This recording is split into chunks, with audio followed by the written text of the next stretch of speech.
Book 1, Chapter 17 of the Age of Innocence by Edith Wharton.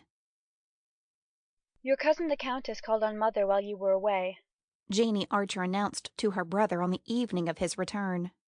The young man, who was dining alone with his mother and sister, glanced up in surprise and saw Mrs. Archer's gaze demurely bent on her plate.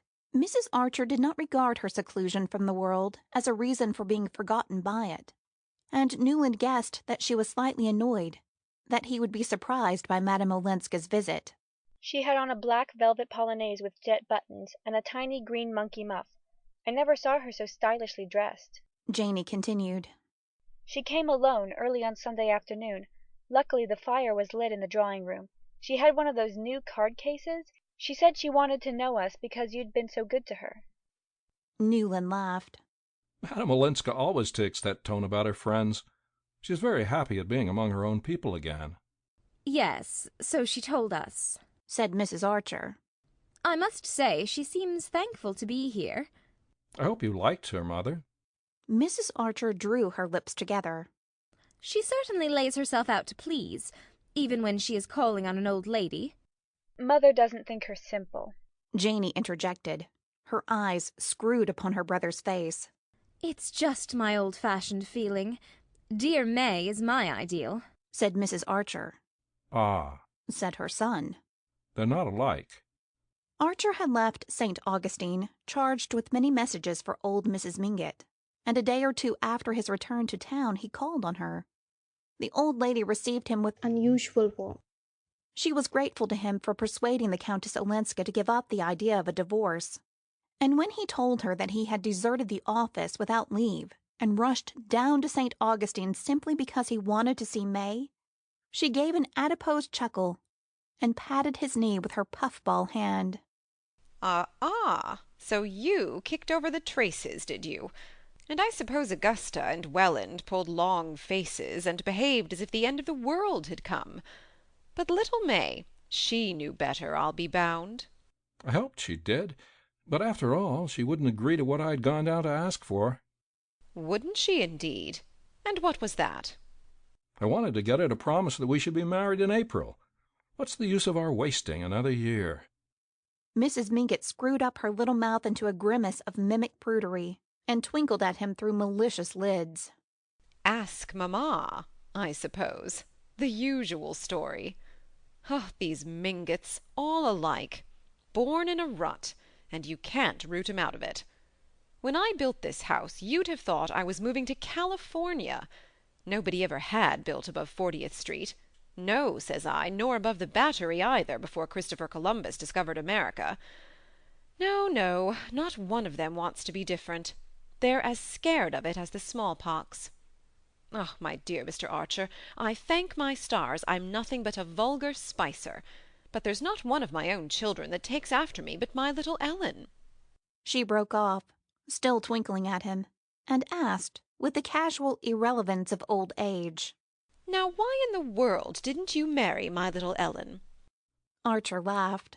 For one thing, she wasn't there to be married. "No, to be sure. More's the pity. And now it's too late. Her life is finished." She spoke with the cold-blooded complacency of the aged, throwing earth into the grave of young hopes. The young man's heart grew chill, and he said hurriedly, "Can't I persuade you to use your influence with the Wellands, Mrs. Mingott? I wasn't made for long engagements." Old Catherine beamed on him approvingly. "No, I can see that. You've got a quick eye. When you were a little boy I've no doubt you liked to be helped first." She threw back her head with a laugh that made her chin ripple like little waves. Here's my Ellen now," she exclaimed, as the portieres parted behind her. Madame Olenska came forward with a smile. Her face looked vivid and happy, and she held out her hand gaily to Archer while she stooped to her grandmother's kiss. "I was just saying to him, my dear, now why didn't you marry my little Ellen?" Madame Olenska looked at Archer, still smiling. "And what did he answer?" "Oh, my darling, I leave you to find that out. He's been down to Florida to see his sweetheart." "Yes, I know." She still looked at him. "I went to see your mother, to ask where you'd gone. I sent a note that you never answered, and I was afraid you were ill." He muttered something about leaving unexpectedly, in a great hurry, and having intended to write to her from St. Augustine. "And of course once you were there you never thought of me again." She continued to beam on him with a gaiety that might have been a studied assumption of indifference. If she still needs me, she's determined not to let me see it, he thought, stung by her manner. He wanted to thank her for having been to see his mother, but under the ancestress's malicious eyes he felt himself tongue-tied and constrained. Look at him! In such hot haste to get married that he took French leave and rushed down to implore the silly girl on his knees. That's something like a lover. That's the way handsome Bob Spicer carried off my poor mother, and then got tired of her before I was weaned, though they only had to wait 8 months for me. But there, you're not a Spicer, young man, luckily for you and for May. It's only my poor Ellen that has kept any of their wicked blood. The rest of them are all model Mingotts," cried the old lady scornfully. Archer was aware that Madame Olenska, who had seated herself at her grandmother's side, was still thoughtfully scrutinizing him. The gaiety had faded from her eyes, and she said with great gentleness, "Surely, Granny, we can persuade them between us to do as he wishes." Archer rose to go, and as his hand met Madame Olenska's, he felt that she was waiting for him to make some allusion to her unanswered letter. "When can I see you?" he asked, as she walked with him to the door of the room. "Whenever you like, but it must be soon if you want to see the little house again. I am moving next week." A pang shot through him at the memory of his lamplit hours in the low-studded drawing-room. Few as they had been, they were thick with memories. "Tomorrow evening?" She nodded. "Tomorrow, yes, but early. I'm going out." The next day was Sunday, and if she were "Going out." on a Sunday evening, it could, of course, be only to Mrs. Lemuel Struthers. He felt a slight movement of annoyance. Not so much at her going there, for he rather liked her going there when she pleased, in spite of the Van der Luydens, but because it was the kind of house in which she was sure to meet Beaufort, where she must have known beforehand that she would meet him, and where she was probably going for that purpose. "Very well. Tomorrow evening," he repeated, inwardly resolved that he would not go early, and that by reaching her door late, he would either prevent her from going to Mrs. Struthers, or else arrive after she had started, which, all things considered, would no doubt be the simplest solution. It was only 8:30 after all when he rang the bell under the wisteria, not as late as he had intended by half an hour, but a singular restlessness had driven him to her door. He reflected, however, that Mrs. Struthers' Sunday evenings were not like a ball, and that her guests, as if to minimize their delinquency, usually went early. The one thing he had not counted on, in entering Madame Olenska's hall, was to find hats and overcoats there. Why had she bidden him come early if she was having people to dine? On a closer inspection of the garments, besides which Nastasia was laying his own, his resentment gave way to curiosity. The overcoats were in fact the very strangest he had ever seen under a polite roof, and it took but a glance to assure himself that neither of them belonged to Julius Beaufort. One was a shaggy yellow ulster of reach-me-down cut, the other a very old and rusty cloak with a cape, something like what the French called a McFarlane. This garment, which appeared to be made for a person of prodigious size, had evidently seen long and hard wear, and its greenish-black folds gave out a moist, sawdusty smell, suggestive of prolonged sessions against bar-room walls. On it lay a ragged grey scarf and an odd felt hat of semi-clerical shape. Archer raised his eyebrows inquiringly at Nastasia, who raised her own in return with a fatalistic "Ja." As she threw open the drawing-room door, the young man saw at once that his hostess was not in the room. Then, with surprise, he discovered another lady standing by the fire. This lady, who was long, lean, and loosely put together, was clad in raiment intricately looped and fringed, with plaid and stripes and bands of plain colour, disposed in a design to which the clue seemed missing. Her hair, which had tried to turn white and only succeeded in fading, was surmounted by a Spanish comb and black lace scarf, with silk mittens, visibly darned, covered her rheumatic hands. Beside her, in a cloud of cigar smoke, stood the owner of the two overcoats, both in morning clothes that they had evidently not taken off since morning. In one of the two, Archer, to his surprise, recognized Ned Winsett. The other, an older, who was unknown to him, and whose gigantic frame declared him to be the wearer of the MacFarlane, had a feebly leonine head with crumpled gray hair, and moved his arms with large pawing gestures, as though he were distributing lay blessings to a kneeling multitude. These three persons stood together on the hearth-rug, their eyes fixed on an extraordinarily large bouquet of crimson roses, with a knot of purple pansies at their base, that lay on the sofa where Madame Olenska usually sat. What they must have cost at this season! Though, of course, it's the sentiment one cares about, the lady was saying in a high staccato as Archer came in. The three turned with surprise at his appearance, and the lady, advancing, held out her hand. "Dear Mr. Archer, almost my cousin Newland," she said. "I am the Marchioness Manson." Archer bowed, and she continued. "My Ellen has taken me in for a few days. I came from Cuba, where I have been spending the winter with Spanish friends, such delightful, distinguished people, the highest nobility of old Castile. How I wish you could know them! But I was called away by our dear great friend here, Dr. Carver.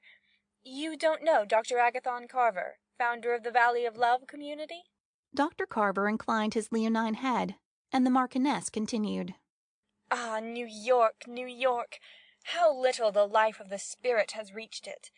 But I see you do know Mr. Winsett." "Oh, yes, I reached him some time ago, but not by that route," Winsett said with his dry smile. The Marchioness shook her head reprovingly. "How do you know Mr. Winsett? The spirit bloweth where it listeth." "List, oh, list," interjected Dr. Carver in a stentorian murmur. "But do sit down, Mr. Archer. We four have been having a delightful little dinner together, and my child has gone up to dress. She expects you. She will be down in a moment. We were just admiring these marvelous flowers, which will surprise her when she reappears." Winsett remained on his feet. "I'm afraid I must be off. Please tell Madame Olenska that we shall all feel lost when she abandons our street. This house has been an oasis." "Ah, but she won't abandon you. Poetry and art are the breath of life to her. It is poetry you write, Mr. Winsett?" "Well, no, but sometimes I read it," said Winsett, including the group in a general nod, and slipping out of the room. "A caustic spirit, un peu sauvage, but so witty. Dr. Carver, you do think him witty." "I never think of wit," said Dr. Carver severely. You never think of wit. How merciless he is to us weak mortals, Mr. Archer. But he lives only in the life of the spirit, and tonight he is mentally preparing the lecture he is to deliver presently at Mrs. Blenker's. Dr. Carver, would there be time before you start for the Blenkers to explain to Mr. Archer your illuminating discovery of the direct contact? But no, I see it is nearly 9 o'clock, and we have no right to detain you while so many are waiting for your message." Dr. Carver looked slightly disappointed at this conclusion, but having compared his ponderous gold timepiece with Madame Olenska's little travelling clock, he reluctantly gathered up his mighty limbs for departure. "I shall see you later, dear friend," he suggested to the Marchioness, who replied with a smile. "As soon as Ellen's carriage comes I will join you, and I do hope the lecture won't have begun." Dr. Carver looked thoughtfully at Archer. "Perhaps, if this young gentleman is interested in my experiences, Mrs. Blenker might allow you to bring him with you." "Oh, dear friend, if it were possible, I am sure she would be too happy. But I fear my Ellen counts on Mr. Archer herself."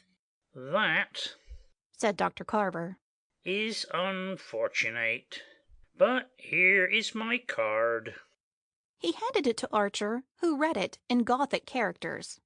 Agathon Carver, The Valley of Love, Kittaskwatomie, New York. Dr. Carver bowed himself out, and Mrs. Manson, with a sigh that might have been either of regret or relief, again waved Archer to a seat. Ellen will be down in a moment, and before she comes I am so glad of this quiet moment with you. Archer murmured his pleasure at their meeting, and the Marchioness continued in her low, sighing accents. I know everything, dear Mr. Archer. My child has told me all you have done for her. Your wise advice, your courageous firmness. Thank heaven it was not too late. The young man listened with considerable embarrassment. Was there anyone, he wondered, to whom Madame Olenska had not proclaimed his intervention in her private affairs? Madame Olenska exaggerates. I simply gave her a legal opinion, as she asked me to. Ah, but in doing it, you were the unconscious instrument of... What word have we for moderns of Providence, Mr. Archer? Cried the lady, tilting her head on one side and drooping her lids mysteriously. Little did you know that at that very moment I was being appealed to, being approached, in fact, from the other side of the Atlantic. She glanced over her shoulder, as though fearful of being overheard, and then, drawing her chair nearer, and raising a tiny ivory fan to her lips, she breathed behind it. By the Count himself, my poor, mad, foolish Olenski, who asks only to take her back on her own terms. Good God! Archer exclaimed, springing up. You are horrified? Of course, I understand. I don't defend poor Stanislas, though he has always called me his best friend. He does not defend himself. He casts himself at her feet, in my person. She tapped her emaciated bosom. I have his letter here. A letter? Has Madame Olenska seen it? Archer stammered, his brain whirling with the shock of the announcement. The Marchioness Manson shook her head softly. Time, I must have time. I know my Ellen. Haughty, intractable. Shall I say just a shade unforgiving? But good heavens, to forgive is one thing. To go back into that hell... Ah, yes. The Marchioness acquiesced. So she describes it, my sensitive child. But on the material side, Mr. Archer, if one may stoop to consider such things, do you know what she is giving up? Those roses there on the sofa. Acres like them, under glass and in the open, in his matchless terrace gardens at Nice. Jewels, historic pearls, the Sobieski emeralds, sables. But she cares nothing for all of these. Art and beauty, those she does care for, she lives for, as I always have, and those also surrounded her. Pictures, priceless furniture, music, brilliant conversation. Ah, that, my dear man, if you'll excuse me, is what you've no conception of here. And she had it all. And the homage of the greatest. She tells me she is not thought handsome in New York. Good heavens! Her portrait has been painted 9 times. The greatest artists in Europe have begged for the privilege. Are these things nothing? And the remorse of an adoring husband? As the Marchioness Manson rose to her climax, her face assumed an expression of ecstatic retrospection, which would have moved Archer's mirth had he not been numb with amazement. He would have laughed if anyone had foretold him that his first sight of poor Medora Manson would have been in the guise of a messenger of Satan. But he was in no mood for laughing now, and she seemed to him to come straight out of the hell from which Ellen Olenska had just escaped. She knows nothing yet of all this?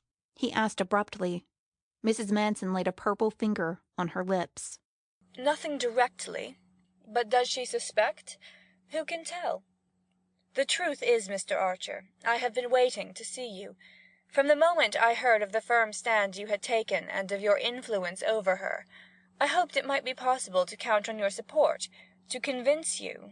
But she ought to go back. I would rather see her dead, cried the young man violently. Ah, the Marchioness murmured, without visible resentment. For a while she sat in her armchair, opening and shutting the absurd ivory fan between her mittened fingers. But suddenly she lifted her head and listened. Here she comes, she said in a rapid whisper, and then, pointing to the bouquet on the sofa, Am I to understand that you prefer that, Mr. Archer? After all, marriage is marriage, and my niece is still a wife. End of Book 1, Chapter 17 of The Age of Innocence by Edith Wharton.